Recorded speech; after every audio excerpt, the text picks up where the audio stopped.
Before pyramids rose in Egypt, or stone temples crowned the Andes, a city bloomed near the shores of the Persian Gulf.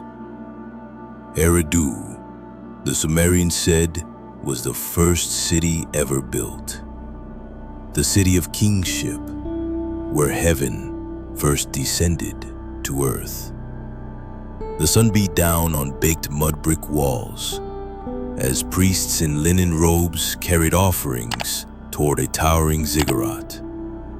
Beneath its shadow, the people of Eridu told stories of the Anunnaki, celestial beings who descended from the stars, ruled from the heavens, and shaped the destinies of mortals.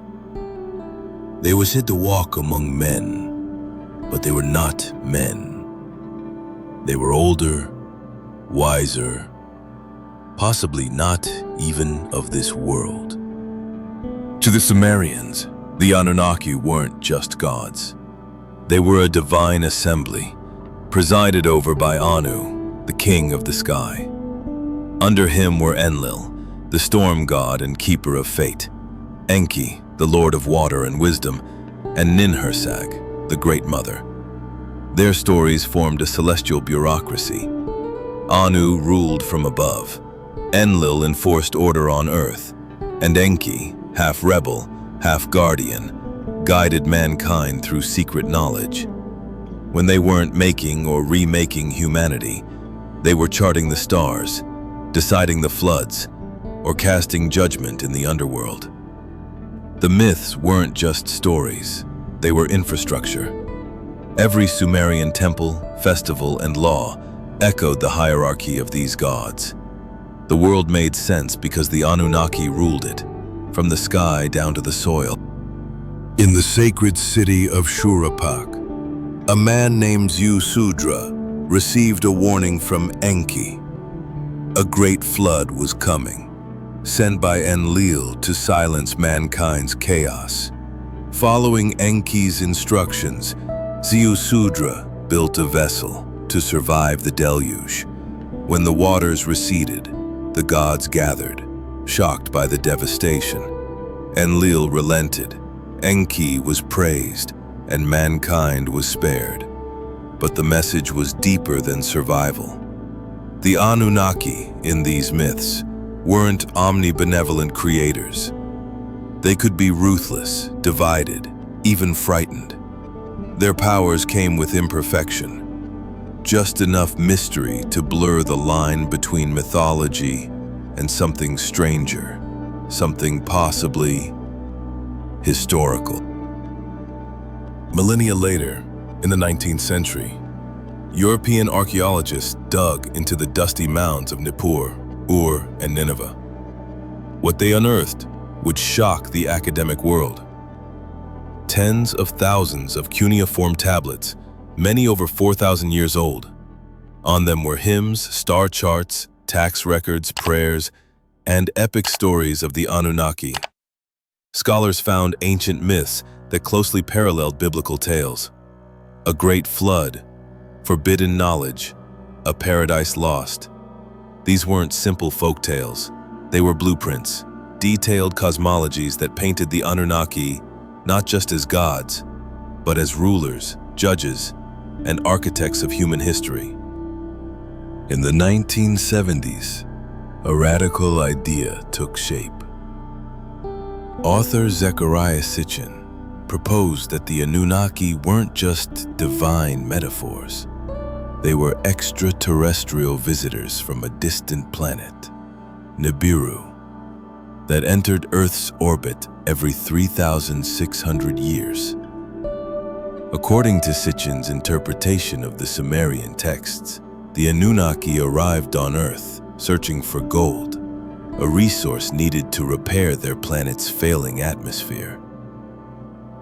To extract it efficiently, they engineered a new species, humans, by altering early hominids through genetic experimentation. Suddenly, myths became history. Gods became astronauts, and humanity, a bioengineered labor force, an unintended consequence of an alien mission gone mythic. At the heart of this reinterpretation stood the ziggurats, massive step pyramids that pierced the Mesopotamian sky. In traditional scholarship, these were symbolic mountains, places where heaven and earth touched, where rituals brought the divine to the mortal. But to ancient astronaut theorists, they were launch pads, ancient control towers guiding spacecraft back to Nibiru. Sitchin pointed to the Akkadian word Shemu, interpreted by him as a flying vehicle. Others cited depictions of winged beings and star symbols found on cylinder seals. Were these metaphors, religious symbols, or did ancient people literally see beings descend from the sky? Assyriologists pushed back. Scholars fluent in Sumerian and Akkadian argued that Sitchin's translations were flawed, sometimes creatively invented. The tablets never mentioned Nibiru as a homeworld of aliens, and Shemu referred to common things like wind or oils. Moreover, cuneiform text spoke clearly. The Anunnaki were gods, not aliens. They were part of a spiritual worldview, cosmic administrators, elemental forces personified. Their roles were theological, not technological. And yet, despite these rebuttals, the idea stuck, not because of what the tablets said, but because of what people wanted them to say. The allure of the Anunnaki as alien story is understandable. It satisfies deep questions. Where did we come from? Why did civilization appear so suddenly? Are we alone? And Sumer, after all, was mysterious. How did they develop writing, city planning, astronomy, and math so early, seemingly from nowhere? To some, it was easier to imagine external intervention than gradual human innovation. But scholars point to the archaeological timeline, the slow rise of irrigation, trade, population growth, and religious organization. Mesopotamia didn't bloom overnight. It was a long experiment in survival, written in reed and clay. Whether gods or aliens, the Anunnaki survived long after Sumer fell. In Babylon, they became the court of Marduk. In Assyria, they morphed again. Even in biblical traditions, echoes of them remain: the Elohim, the Nephilim, the divine councils of old. Their stories traveled across time, absorbed into countless faiths and folklore. Today, they appear in video games, graphic novels, conspiracy forums, and TikToks. They're no longer confined to clay. They're in our imagination. And maybe that's the point. In the great ziggurat of Ur, now a weathered ruin rising from the desert, the dust still holds whispers. A platform once crowned in gold. Priests once watched the stars, divining fate. People knelt, lit oil lamps, and prayed for rain or mercy. Whether they spoke to gods or remembered visitors from beyond, we may never know. But the Anunnaki remain, immortal not by divine right or alien blood, but because we never stop telling their story. The Anunnaki are more than a question of origin. They're a reflection of something profoundly human. Our need to explain, to organize the unknown, to find meaning in the stars and the storms. In myth, they were our creators. In conspiracy, our keepers.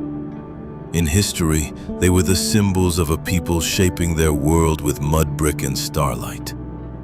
Whatever they were, one truth endures: they helped shape one of the greatest civilizations Earth has ever seen. You've just explored another mystery with JB Animated Mysteries. If you enjoyed this video, don't forget to like, comment, and subscribe. And turn on notifications so you never miss a story where facts and fiction collide. Until next time, the truth is out there. Keep looking.